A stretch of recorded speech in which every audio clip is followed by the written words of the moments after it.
Hi friends, this is Swathi. Welcome to my channel mathematics teacher. So ಇದು ನನ್ನ day two study log video upload ಮಾಡ್ತಾ ಇರೋದು HSTR teacher recruitment exam, high school teacher recruitment exam. So friends, ಇವತ್ತು ನಾನು first mental ability paper 1 study ಮಾಡ್ತಾ ಹೋದೆ. ನಮಗೆಲ್ಲ ಗೊತ್ತು ಮೆಂಟಲ್ ಎಬಿಲಿಟಿ ಎಷ್ಟು ಇಂಪಾರ್ಟೆಂಟ್ ಅಂತ. ನನ್ನ ಹತ್ರ ಟೆಕ್ಸ್ಟ್ ಬುಕ್ ಇಲ್ದಿರೋ ಕಾರಣ ನಾನು ಯೂಟ್ಯೂಬಲ್ಲೇ ಒಂದಷ್ಟು ಚಾನಲ್ಗಳನ್ನ ನೋಡಿಕೊಂಡು ಅದಕ್ಕೆ ಕೀ ಪಾಯಿಂಟ್ಸ್ನ ಮಾಡಿಕೊಂಡು ಪ್ರಾಬ್ಲಮ್ಸ್ಗಳನ್ನ ಬರ್ಕೊಂಡು ಸಾಲ್ವ್ ಮಾಡ್ತಾ ಹೋಗ್ತಿದ್ದೀನಿ. ಸೊ ಮೆಂಟಲ್ ಎಬಿಲಿಟಿ ಅನ್ನೋದು ತುಂಬ ಇಂಪಾರ್ಟೆಂಟ್ ಆಗಿರೋ ಟಾಪಿಕ್. ಹಾಗೆ ಕೂಡ ಯಾರು PM ಮೆಥಡಲ್ಲಿದ್ದಾರೆ, ಯಾರು ಅತಿ ಹೆಚ್ಚಾಗಿ ಟ್ರಿಕ್ಸ್ನ ಯೂಸ್ ಮಾಡಿ ಪ್ರಾಬ್ಲಮ್ಸ್ನ ಸಾಲ್ವ್ ಮಾಡ್ತಾರೆ ಈಸಿಯಾಗಿ, ಅವ್ರಿಗಂತೂ ಈ ಲೆಸನ್ ತುಂಬಾ ಈಸಿ ಅಂತ ಅನಿಸುತ್ತೆ. ನನಗಿದನ್ನ ನೋಡಬೇಕಾದ್ರೂ ಹಾಗೆ ಅನ್ನಿಸ್ತು. ಸೊ ಈ ಲೆಸನ್ ಮೇಲೆ ಯಾವ್ಯಾವ ಕ್ವಶನ್ಸ್ನ ನಾನು ಸ್ಟಡಿ ಮಾಡಿದೆ, ಇಂಪಾರ್ಟೆಂಟ್ ಕ್ವಶನ್ಸ್ ಯಾವುದು, ಮೇಯ್ನಾಗಿ 2015 ಯಾವ್ಯಾವ ಕ್ವಶನ್ಸ್ನ ಕೇಳಿದ್ದಾರೆ ಅಂತ ಒಂದು ವೀಡಿಯೋನ ಸಪ್ರೇಟಾಗಿ ಮಾಡಿದ್ದೀನಿ. ಅದು ಅಪ್ಲೋಡ್ ಮಾಡ್ತೀನಿ. ಈವನ್ ಪ್ರತಿ ಪ್ರಾಬ್ಲಮ್ನ ಎಕ್ಸ್ಪ್ಲೈನ್ ಮಾಡಿದ್ದೀನಿ. ಮಿನಿಮಮ್ 14 ಪ್ರಾಬ್ಲಮ್ನ ಎಕ್ಸ್ಪ್ಲೈನ್ ಮಾಡಿದ್ದೀನಿ. ನೀವು ಹೋಗಿ ಅದನ್ನು ವಾಚ್ ಮಾಡ್ಬೋದು. ಅದನ್ನು ಇವತ್ತು ಅಥವಾ ನಾಳೆ ಒಳಗಡೆ ನಾನು ಅಪ್ಲೋಡ್ ಮಾಡ್ತೀನಿ. ಸೊ ನಿಮ್ಗೆ ಇಷ್ಟ ಆಯಿತು ಅಂದರೆ ಹೋಗಿ ವಾಚ್ ಮಾಡಿ. ಹಾಗೆ ಫ್ರೆಂಡ್ಸ್, ಈ ಲೆಸನಲ್ಲಿ 25 ಕ್ವಶನ್ಸ್ ಇರುತ್ತೆ. 25 ಕ್ವಶನ್ಸ್ ಅಂದರೆ 25 ಮಾರ್ಕ್ಸ್. ಈಚ್ ಕ್ವಶನ್ ಒಂದೊಂದು ಮಾರ್ಕ್ಸ್ನ ಕ್ಯಾರಿ ಮಾಡುತ್ತೆ ಅಂತ ಗೊತ್ತಿದೆ.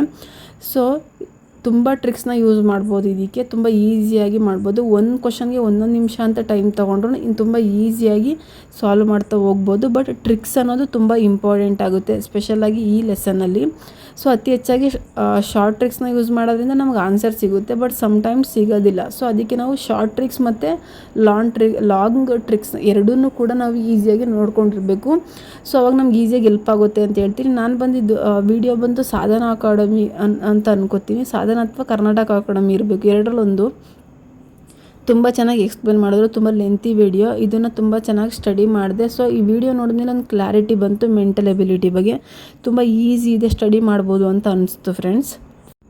ಸೊ ಇದು ಪೇಪರ್ 1 ಮೆಂಟಲ್ ಎಬಿಲಿಟಿ ಬಗ್ಗೆ ಸ್ಟಡಿ ಮಾಡಿದ್ದು. ಇದಾದಮೇಲೆ ನಾನು ಓದೋಕ್ಕೆ ಸ್ಟಾರ್ಟ್ ಮಾಡಿದ್ದು ಮ್ಯಾಥ್ಸಲ್ಲಿ ಟ್ರಿಗ್ನೋಮೆಟ್ರಿ ಫಂಕ್ಷನ್. ನಿನ್ನೆ ಅಷ್ಟೇ ಸೆಟ್ಸ್ನ ಕಂಪ್ಲೀಟ್ ಮಾಡಿದೆ.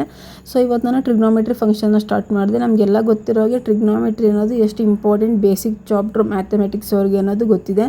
ಸೊ ಪ್ರತಿಯೊಂದು ಸ್ಟೂಡೆಂಟ್ಸ್ಗೆ from 8th to PU, 2nd PU and degree ಲೆವೆಲಲ್ಲಿ ಟ್ರಿಗ್ನೋಮೆಟ್ರಿ ಅನ್ನೋದು ಇಂಪಾರ್ಟೆಂಟು. ಈ ಲೆಸನ್ನಲ್ಲಿ ನಮಗೆ ಮಿನಿಮಮ್ 3 to 5 ಕ್ವಶನ್ ಕಂಪಲ್ಸರಿ HSTRಗೆ ಬಂದೇ ಬರುತ್ತೆ. ನೀವು ಯಾವ ವರ್ಷದ ಕ್ವಶನ್ ಪೇಪರ್ನ ಬೇಕಾದರೂ ತೆಗೆದು ನೋಡಿ, 3 to 5 ಕ್ವಶನ್ಸ್ ಕಂಪಲ್ಸರಿ ಇದೆ, ಮಿನಿಮಮ್ 3 ಕ್ವಶನ್. ಸೊ ಈ ಕಂಪ್ಲೀಟಾಗಿ ಫಾರ್ಮುಲಾಸ್ ಆಗಿರ್ಬೋದು, ಆ್ಯಂಗಲ್ಸ್ ಆಗಿರ್ಬೋದು, ರೇಡಿಯನ್ಸ್ ಬಗ್ಗೆ ಆಗಿರ್ಬೋದು, ಟ್ರಿಗ್ನೋಮೆಟ್ರಿ ರೇಷಿಯೋ ಮತ್ತು ಫಾರ್ಮುಲಾ ಕ್ವಾಡ್ರೆಂಟ್ಸ್ಗಳನ್ನ ನಾವು ಈಸಿಯಾಗಿ ಕಲ್ತ್ಕೊಂಡಿದ್ದೆ ಆದರೆ ಈಸಿಯಾಗಿ ನಾವು 3 ಮಾರ್ಕ್ಸ್ನ ಈ ಲೆಸನಲ್ಲಿ ಸ್ಕೋರ್ ಮಾಡ್ಬೋದು. ಸೊ ಫಸ್ಟ್ ನಾವು ಆ್ಯಂಗಲ್ಸ್ ಅಂದ್ರೇನು, ಕ್ವಾಡ್ರೆಂಟ್ಸ್ ಅಂದ್ರೇನು, ರೇಡಿಯನ್ಸ್ ಅಂದರೆ ಏನು, ಸೊ ಆ್ಯಂಗಲ್ಸ್ನ ಹೆಂಗೆ ಕನ್ಸಿಡರ್ ಮಾಡ್ತೀವಿ, ಕ್ವಾಡ್ರೆಂಟಲ್ಲಿ ಎಷ್ಟು ಕ್ವಾಡ್ರೆಂಟ್ಸ್ ಇದೆ, ಸೊ ಯಾವ್ದ್ಯಾವ್ದಿದೆ, ರೇಷಿಯೋಸ್ಗಳು ಯಾವುದಿದೆ ಅನ್ನೋ ಕಂಪ್ಲೀಟಾಗಿ ಸ್ಟಡಿ ಮಾಡ್ಬೋದು. ಸೊ ನಾನು ತೊಗೊಂಡಿದ್ದೀನಿ ಫಸ್ಟ್ PU ಟೆಕ್ಸ್ಟ್ ಬುಕ್. ಆ ಫಸ್ಟ್ PU ಟೆಕ್ಸ್ಟ್ ಬುಕ್ನ ತೊಗೊಂಡು ಕಂಪ್ಲೀಟಾಗಿ ಬೇಸಿಕ್ಕಿಂದ ಪ್ರಿಪೇರ್ ಆಗ್ತಾ ಹೋಗ್ತಿದ್ದೀನಿ. ಸೊ ಫಸ್ಟ್ PU ಟೆಕ್ಸ್ಟ್ ಬುಕ್ಕಲ್ಲಿ ನಿಮಗೆ ಕಂಪ್ಲೀಟಾಗಿ ಥಿಯರಿ ಕೊಟ್ಟಿದ್ದಾರೆ. ಸೊ ನೀವು ಈಸಿಯಾಗಿ ನೋಡ್ಕೋಬೋದು. ಕ್ವಾಡ್ರೆಂಟಿಂಗ್ ಬಗ್ಗೆ ಎಕ್ಸ್ಪ್ಲೇನ್ ಮಾಡಿದ್ದಾರೆ, ಆ್ಯಂಗಲ್ಸ್ ಬಗ್ಗೆ ಎಕ್ಸ್ಪ್ಲೇನ್ ಮಾಡಿದ್ದಾರೆ, ಮತ್ತು ಗ್ರಾಫ್ ಬಗ್ಗೆ ಕೂಡ ಇದೆ. ಸೈನ್ ಫ್ರಮ್ -1 to 1, 0 to π/2 ಯಾವ ಥರ ಹೋಗುತ್ತೆ, ಕಾಸ್ ಯಾವ ಥರ ಹೋಗುತ್ತೆ, ಹಾಗೆ ಟ್ಯಾನ್ ಕರ್ವ್ ಏನು, ಕೊಸಿಕೆಂಟ್ ಏನು ಅಂತ ಕಂಪ್ಲೀಟಾಗಿ ಕೊಟ್ಟಿದ್ದಾರೆ. ಸೊ ಈಸಿಯಾಗಿ ರೆಫರ್ ಮಾಡ್ಬೋದು. ಹಾಗೆ ರೆಫರ್ ಮಾಡ್ತಾ ನೀವು ಕೀ ಪಾಯಿಂಟ್ಸ್ನ ಮಾಡ್ಕೊಳ್ತಾ ಹೋಗಿ. ನಾನು ಕೂಡ ತುಂಬ ಕೀ ಪಾಯಿಂಟ್ಸ್ನ ಮಾಡ್ಕೊಳ್ತಾ ಹೋದೆ. So rotation initial to terminal ಯಾವ ಥರ ಬರುತ್ತೆ, ಏನು ಫಾರ್ಮುಲಾ ಯೂಸ್ ಮಾಡ್ತೀವಿ ಅದಕ್ಕೆ, 1/360 ಆಫ್ ದ 1 ರೆವಲ್ಯೂಷನ್ ಅನ್ನೋದೇನಿದೆ ಅದನ್ನೆಲ್ಲ ನೋಡ್ಕೊಳ್ಳಿ. ಅದಕ್ಕೆ ರೇಡಿಯನ್ ಫಾರ್ಮುಲಾ ಏನು, ರೇಡಿಯನ್ ಯೂಸ್ ಮಾಡೋದಕ್ಕೆ ಫಾರ್ಮುಲಾ ಏನು ಯೂಸ್ ಮಾಡ್ತೀವಿ, θ = L/R ಅಂದರೆ ಏನು, L = θ × R ಅಂದರೆ ಏನು ಅಂತ ನೋಡ್ಕೊಳ್ತಾ ಹೋಗಿ. ಹಾಗೆ ಟೇಬಲ್ಸ್ ಏನಿದೆ, ಡಿಗ್ರಿ ಮತ್ತು ರೇಡಿಯನ್ಗಿರೋ ಡಿಫ್ರೆನ್ಸು, 30 ಡಿಗ್ರಿನ ಏನಂತ ಕರಿತೀವಿ, 45 ಡಿಗ್ರಿನ ಏನಂತ ಕರಿತೀವಿ, 60 ಡಿಗ್ರಿನ ಏನಂತ ಕರಿತೀವಿ, ಅದನ್ನೆಲ್ಲ ನೋಡ್ತಾ ಹೋಗಿ. ಯಾಕಂದರೆ ನೋಡಿಲ್ಲ ಅಂತಂದರೆ ಲಿಟಲ್ ಬಿಟ್ ನಮಗೆ ಕನ್ಫ್ಯೂಸ್ ಆದರೆ, ಇಲ್ಲಿ ಒಂದು ವ್ಯಾಲ್ಯೂ ಕನ್ಫ್ಯೂಸ್ ಆದರೂ ಕೂಡ ಟೋಟಲಿ ಪ್ರಾಬ್ಲಮ್ ರಾಂಗಾಗಿ ಹೋಗುತ್ತೆ. ಸೊ ಅದು ನಮ್ಗೆ ಗೊತ್ತಿರೋ ವಿಷಯ. ಸೊ ಆದ್ದರಿಂದ ಹಾಗೆ ಈ ಲೆಸನಲ್ಲಿ ಟೆಕ್ಸ್ಟ್ ಬುಕ್ ಇದೆ ಅಂತ ನೆಗ್ಲೆಕ್ಟ್ ಮಾಡೋಕೆ ಹೋಗ್ಬಿಡಿ. ಫಾರ್ಮುಲಾ ಎಲ್ಲ ಒಂದು ಕಡೆ ಬರೆದಿಟ್ಕೊಳ್ಳಿ. ಸೊ ಡೈಲಿ ಎದ್ದ ತಕ್ಷಣ ರಿವೈಸ್ ಮಾಡೋದ್ರಿಂದ ನಾವು ಈ ಲೆಸನಲ್ಲಿ ಮಾರ್ಕ್ಸ್ನ ಲೂಸ್ ಮಾಡ್ಕೊಳ್ಳೋಕೆ ಸಾಧ್ಯ ಇಲ್ಲ. ಸೊ ನಾನು ಇವಾಗ ಅದೇ ಕೆಲಸ ಮಾಡ್ತಿರೋದು. ನಾನು ಏನೇನು ಓದ್ತಿದ್ದೀನಿ, ಟೆಕ್ಸ್ಟ್ ಬುಕ್ ಇದೆ ಅಂತ ನೆಗ್ಲೆಕ್ಟ್ ಮಾಡ್ತಿಲ್ಲ. ಪ್ರತಿಯೊಂದನ್ನು ಕೂಡ ಕೀ ಪಾಯಿಂಟ್ಸ್ ಮಾಡ್ಕೋತಿದ್ದೀನಿ. ಕೀ ಪಾಯಿಂಟ್ಸ್ ಮಾಡೋದ್ರಿಂದ ನಮಗೆ ರಿವಿಷನ್ಗೆ ಹೆಲ್ಪ್ ಆಗುತ್ತೆ. ಬಿಕಾಸ್ ರಿವಿಷನ್ ಟೈಮಲ್ಲಿ ನಾವು ಬುಕ್ ತೊಗೊಂಡು ರಿವಿಷನ್ ಮಾಡೋಕ್ಕೆ ಸಾಧ್ಯ ಇಲ್ಲ.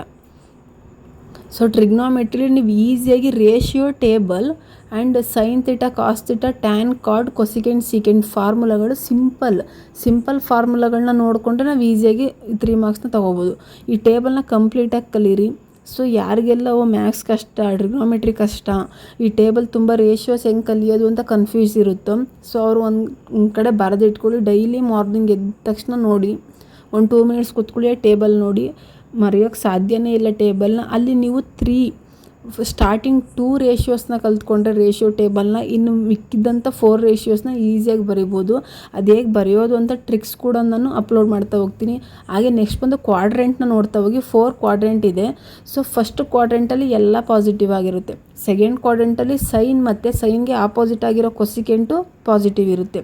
ಇನ್ನು 3ನೇ ಕ್ವಾಡ್ರೆಂಟಲ್ಲಿ ಬಂದು ಟ್ಯಾನ್ ಮತ್ತು ಟ್ಯಾನ್ಗೆ ಆಪೋಸಿಟ್ ಯಾವುದು ಕಾಟ್ ಅದು ಇರುತ್ತೆ. ಮತ್ತು 4ರಲ್ಲಿ ಬಂದು ಕಾಸ್ ಮತ್ತು ಕಾಸ್ಗೆ ಆಪೋಸಿಟ್ ಇರೋ ಸೀಕೆಂಡ್ ಅದು ಪಾಸಿಟಿವ್ ಇರುತ್ತೆ. ಇಷ್ಟನ್ನ ನೋಡಿಕೊಂಡ್ರೆ ನಾವು ಟ್ರಿಗ್ನೋಮೆಟ್ರಿ ಈಸಿಯಾಗಿ ಸಾಲ್ವ್ ಮಾಡ್ಬೋದು. ನೆಕ್ಸ್ಟ್ ನಾನು ಇವತ್ತು ಬಂದು ಮೆಂಟಲ್ ಎಬಿಲಿಟಿಲಿ 14 ಪ್ರಾಬ್ಲಮ್ನ ಸಾಲ್ವ್ ಮಾಡಿ ವೀಡಿಯೋನ ಅಪ್ಲೋಡ್ ಮಾಡ್ತೀನಿ. ನಿಮ್ಗೆ ಬೇಕು ಅಂತ ಅನಿಸಿದ್ರೆ, ನಿಮ್ಗೆ ಇಷ್ಟ ಆಗಿದ್ರೆ ವೀಡಿಯೋಸು, ನನ್ನ ವ್ಲಾಗ್ಸ್ ಆಗಿರ್ಬೋದು, ಸ್ಟಡಿ ಲಾಗ್ಸ್ ಆಗಿರ್ಬೋದು, ಯೂಸ್ಫುಲ್ ಇದೆ ಅಂತ ಅನಿಸಿದ್ರೆ ನಾನು ಅದನ್ನು ಟುಮಾರೋ ಮೆಂಟಲ್ ಎಬಿಲಿಟಿ 14 ಕ್ವಶನ್ನ ಅಪ್ಲೋಡ್ ಮಾಡಿದ್ದೀನಿ.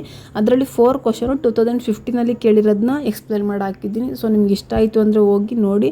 ಮೆಂಟಲ್ ಎಬಿಲಿಟಿ ಅನ್ನೋದು ತುಂಬ ಇಂಪಾರ್ಟೆಂಟ್ ಲೆಸನ್. ಸೊ ನಾನು ಇವತ್ತೇನು ಮ್ಯಾಥ್ಸ್ ಓದಿದ್ದೀನಿ, ಪೇಪರ್ 1 ಓದಿದ್ದೀನಿ, ಎರಡೂ ಕೂಡ ತುಂಬ ಇಂಪಾರ್ಟೆಂಟ್ ಆಗಿರೋ ಲೆಸನ್ನೇ ಸ್ಟಡಿ ಮಾಡ್ತಿದ್ದೀನಿ. ಯಾಕಂದರೆ ನಮಗಿರೋದು ತುಂಬ ಕಡಿಮೆ ಟೈಮ್. ಇನ್ ಕೇಸ್ ಅವ್ರು ನೋಟಿಫಿಕೇಷನ್ ಬೇಗ ಬಿಟ್ಟರೆ 90 ಡೇಸ್ ಅಷ್ಟೇ ಸಿಗೋದು. ಇಷ್ಟ ಆಗಿದ್ರೆ ಲೈಕ್ ಮಾಡಿ.